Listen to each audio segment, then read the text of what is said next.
I'm ready when you are, Ethan. Welcome back to Resident Evil 7. Last time, we pursued Evelyn through the salt mines, finally making it back to the guest house. Where it all began, we're gonna end it. Let's do this.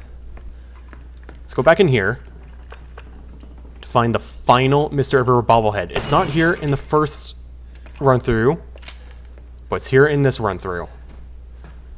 Furthermore, we can't go back. Can't go back to the original areas.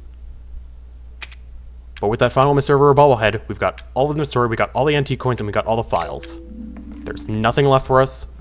Let's just go after Evelyn. Nothing can stop us now.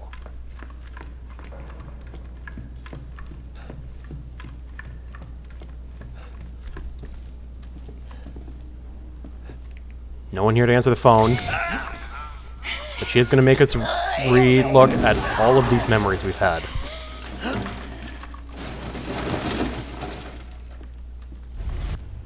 This is your fault. She's going to hound us throughout the entirety of the house.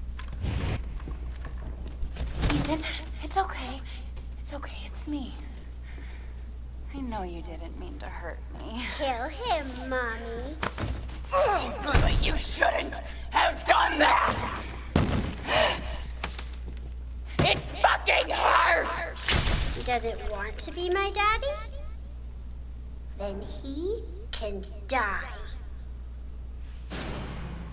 Now it's Mommy's turn to kill you. We are seeing everything from Evelyn's point of view on that fateful day. But we're not going to let a girl like that get in the way of us and the world. We've got to take her down. You're gonna be one of us. And then maybe you'll play nice. I'm not playing. No! Get that away from me! If we go that way, Mia, a hallucination of Mia is going to attack us. It leaves. I am responsible. We can really tell that Mia is super affected by it. That being said, we do have the E necrotoxin, and we did see that it really does put a chill down Evelyn's spine. She reacted negatively to seeing it. So we've got her cornered.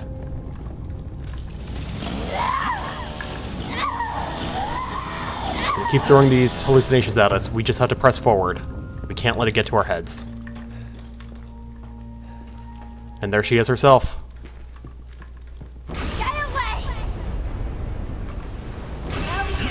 She'll keep trying to deflect us, but if we guard, we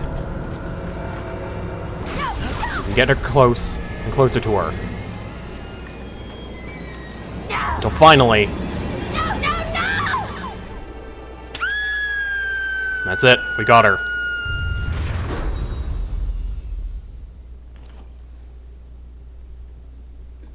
You. Why does everyone hate me?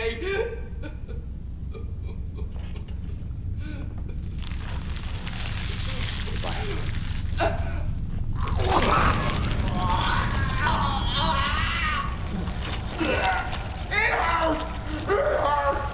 It hurts! Damn you!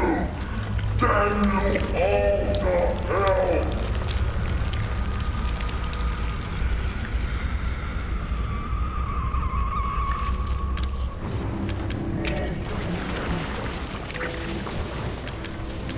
Shoot, I didn't even pick the Magnum, crap!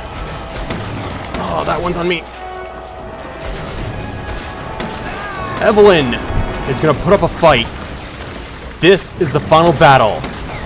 She's taking the entirety of the guest house as her own, taking on this ugly monstrosity of a form. If she gets close to us, she's gonna eat us, and that's one hit kill. We can't let her get close to us.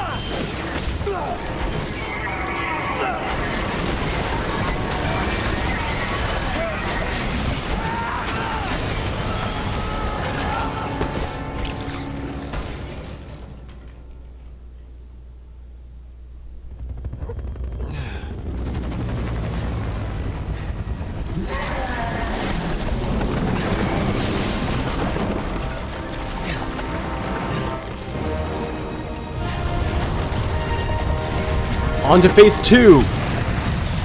This is why I left all the flame rounds left. She's gonna swipe at us with the tendrils. You can block, but they're still gonna do a crap ton of damage.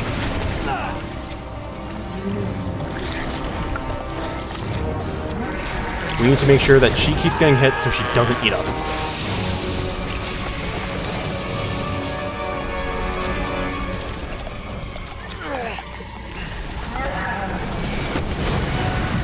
Enough hits.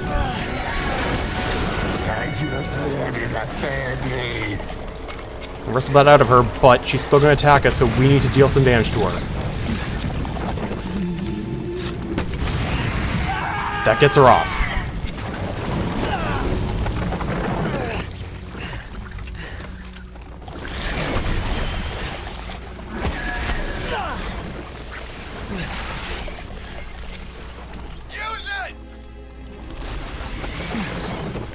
An unknown person has dropped this off for us. It's a powerful weapon, it's our last hope against Evelin. Once you acquired it, let her have it.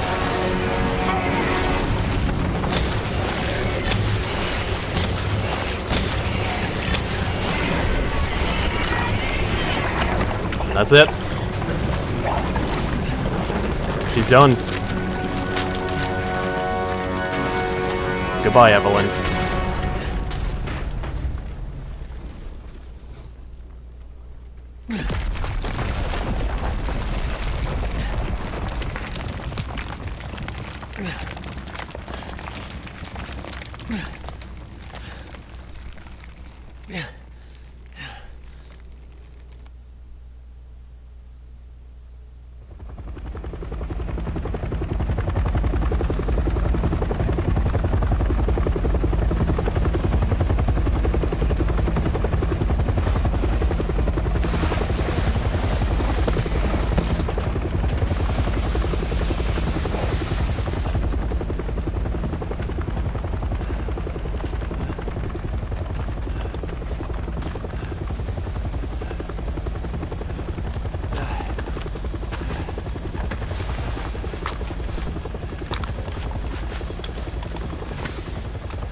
Redfield.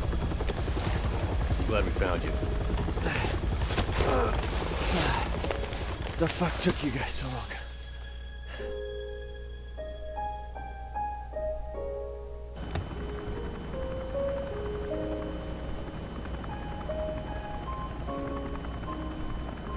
Ethan? Mia. You made it. I'm glad. Did I?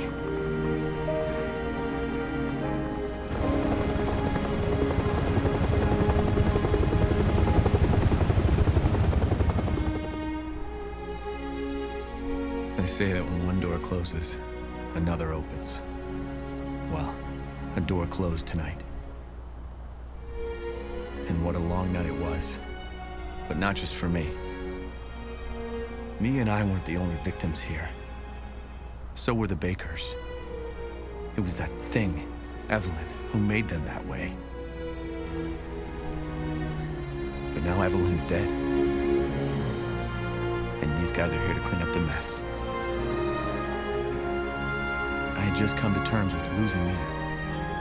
But now she's back and wants to start over. Put all this behind us. Maybe this is where the next door opens.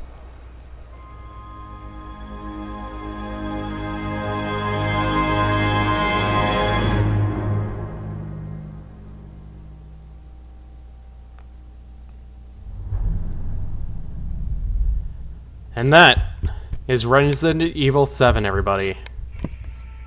What a journey.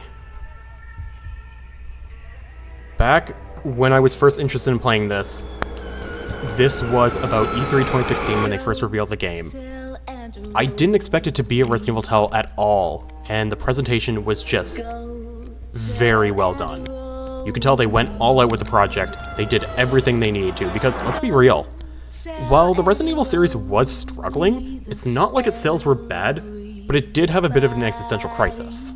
Resident Evil 6 leaned far too in on the action elements, and while it is understandable that why they did that, it did kind of lead to, who is this for? It felt like it was trying to reach into too many places, and as a result felt really unfocused. This is a very focused project. You could tell really how much they want to focus on these specific elements, and because they were focusing on so few elements, they were able to get those elements to be really well done. I love how this game turned out. I am not a horror person, and yes, I still get nightmares, and even when I was recording this playthrough and in my original playthrough, I did get nightmares. That's something that still did happen, and I chose to do this anyway. I think this game is really well designed. Seemingly, everything was meticulously placed for the best pacing, and it, to me, holds the moniker of the scariest Resident Evil game due to its themes and how it wants to present those themes. But I think, most of all, I like how human the story is. It's grounded in a way where the focus was very much on human motivations. Topics like wanting a family or a place of your own, not wanting to be a pawn in someone else's game, doing what you can to survive, and what you're willing to do for loved ones. And yeah, it's messed up, like, the Baker family do a lot of messed up stuff to you this time around. But, in the end, humans are capable of doing messed up things, and it's coming from a place where these human natures end up being perverted and distorted. And what Capcom did here, I think it was presented in such a fascinating way to look at what happens when these human natures go completely awry. You see Marguerite's motherly nature completely flip when she starts building a brood of insects. You see Jack's protective nature going on as he's hunting you down. You see Evelyn's childish views of family and how everything all started because she just wanted a family, even if, as a bioweapon, she probably didn't know everything that was meant there. And personally, I love when games do humans, like, oh my god, English? I'm fumbling the bag right at the last minute. I love when video games tackle human elements, or when games present humans as being human, even at their most monstrous. I love seeing stories where it's just humans doing human things, and this one is very much grounded in that ethos. But, as that said, I still do have qualms with the ending, and I did make a note of it back when we were in the ship. If we chose Zoe, things would have played out slightly different. For one, I did say while we were on the boat, on the scene where we were leaving towards the boat, we would have immediately seen Zoe get calcified, which already negates, like, why we tried to save her in the first place. Second, once we get on the boat where we met up with Ethan, that would have triggered a final boss fight with Mia. Afterwards, once you defeated Mia, you would still go through the same rigmarole through the salt mine back into the guest house to defeat Evelyn, but in the final cutscene, it would just be Ethan, there would be no Mia. And I feel like I'm not the only person that was rubbed the wrong way for that. Because, and we're going to keep this up, there are still more stories to be had with Resident Evil 7 that we're going to cover, and one of them does involve Zoe, and I think it's a lot better done. It won't be in this episode, but we are going to keep up the episodes going, because we still have a couple more things we need to go through. So look forward to that in the following episodes. On a final note, we get a couple of upgrades and a couple of rewards for getting all 3 different items. So we get a reward for getting all files, a reward for getting all bobbleheads, and we get a reward for getting all antique coins. I have it written down somewhere, so that's why I'm just like scrambling for a minute here.